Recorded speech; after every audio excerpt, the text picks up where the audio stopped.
Purple coneflower. What a terrific wildflower. It's probably one wildflower that doesn't need a lot of introduction, and it's easy to remember. Purple coneflower. There's actually 3 different types of coneflower, purple coneflower here in Iowa and the Midwest, but this one in front of me, just purple coneflower. Hey, I'm the Iowa Prairie Girl. It is the end of July, and I'm coming to you from the Lime Creek Nature Center in North Iowa, Mason City, Saragota County, and we're going to take a look at purple coneflower. This plant is a terrific plant for pollinators. Just as I'm out here, there's butterflies and insects everywhere. It's a favorite among gardeners. It's terrific in your garden, and it's also used in restored prairies, easy to grow. And so this prairie here at Lime Creek Nature Center is a restored prairie. It used to be a quarry, and the Conservation Board here has done a terrific job of bringing prairie life back here at the Nature Center. So if you want to learn more about purple coneflower, stick around.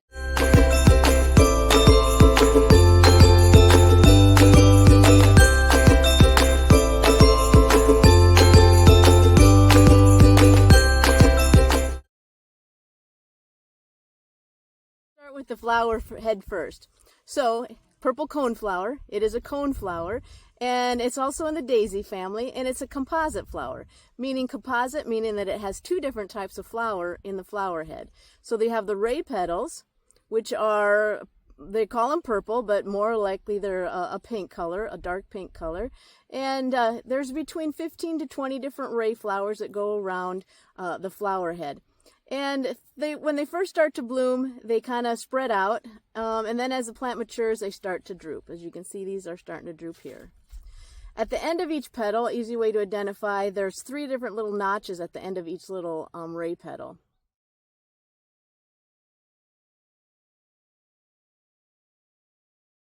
The back of the purple coneflower, there are the bracts. That's kind of the bud, and I got a picture that I can show you. But they're green, and there are multiple layers of them, and they're kind of hairy. And then we have the center cone, or the disc, and it's real prickly, and this is made out of hundreds of tiny little disc flowers. Now this is where the nectar is. This is where the butterfly or the hummingbirds. I had the privilege the other day of watching a hummingbird visit one of my coneflowers in my ditch.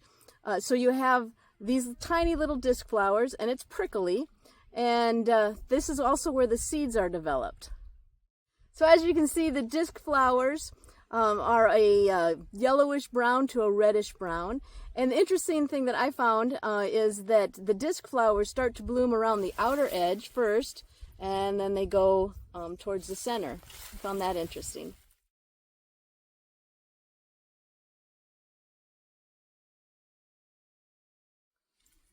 So purple coneflowers start to bloom here in Iowa, and especially in the North Iowa part, about mid-July. It is the end of July here, and they'll bloom through July and August. And if you're lucky, they might even continue to bloom a little bit later into the fall.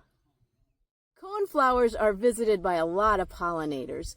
You've got bees and butterflies, moths, hummingbirds, just love coneflowers. And the one thing that I learned, and this is kind of one of those once you know better, you do better kind of things, is that the native wildflowers are better for our insects and our birds than the hybrid coneflowers. So in my garden at home, I do have different colors of coneflowers, but I've learned now that it's the purple coneflower that is visited most by our pollinators here. They identify with the purple, and also the native flowers produce so much more pollen. Some of those hybrid coneflowers that you buy at a nursery don't produce a lot of seed, and they don't produce a lot of nectar or pollen for our insects or for our pollinators. Goldfinches love coneflowers. And one thing I know about goldfinches is that they nest later in the summer.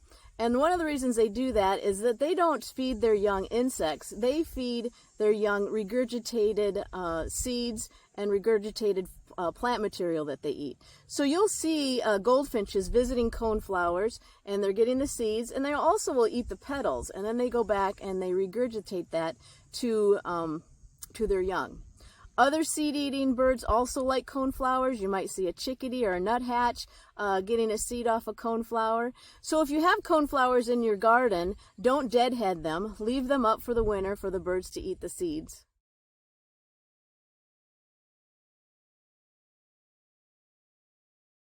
Take a look at the rest of the plant.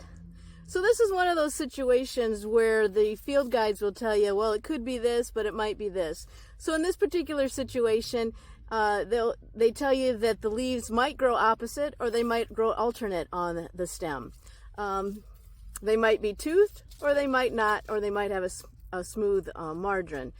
So the leaves grow to be about 3 to 5 inches long. You can see that they are lancelet shaped or lance shaped.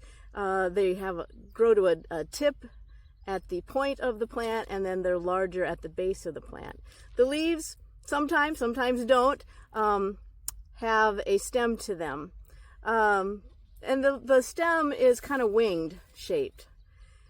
The leaves get smaller as they grow up the stem. The plant itself can get to be between 2 to 4 feet tall. These plants here are a little bit on the shorter side. The stem itself is erect, and then it starts to branch off towards the top. And the flower is a terminal flower at the end of the stem. The stem is a light green with some purple kind of splotches to it. The leaves are rough shaped or rough feeling, as well as the stem is kind of hairy and is kind of rough feel to it.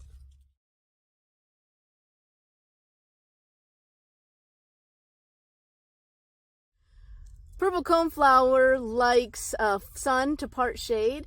It likes rich prairies, rich soil, but it also can grow in some gravelly areas as well. It can grow along the edge of a woods. It will tolerate some shade. And like I said, it's a gardener's favorite. It's a terrific plant to put in your garden. It'll bring pollinators to your yard, and it's also used a lot in restored prairies. I mentioned that there's 3 different types of purple coneflower in Iowa. This is purple coneflower, and then there's also pale purple coneflower, which blooms a little bit earlier. It blooms in May and June, and the petals, the ray petals of a purple coneflower are a little bit narrower and they droop a little bit more. And then the other purple coneflower that grows in Iowa is narrow-leafed coneflower, and that grows also midsummer into the fall. But those leaves are different than the leaves of the purple coneflower here. The leaves of the narrow-leafed coneflower are basal, meaning that they grow at the base of the plant, and they're longer and narrower.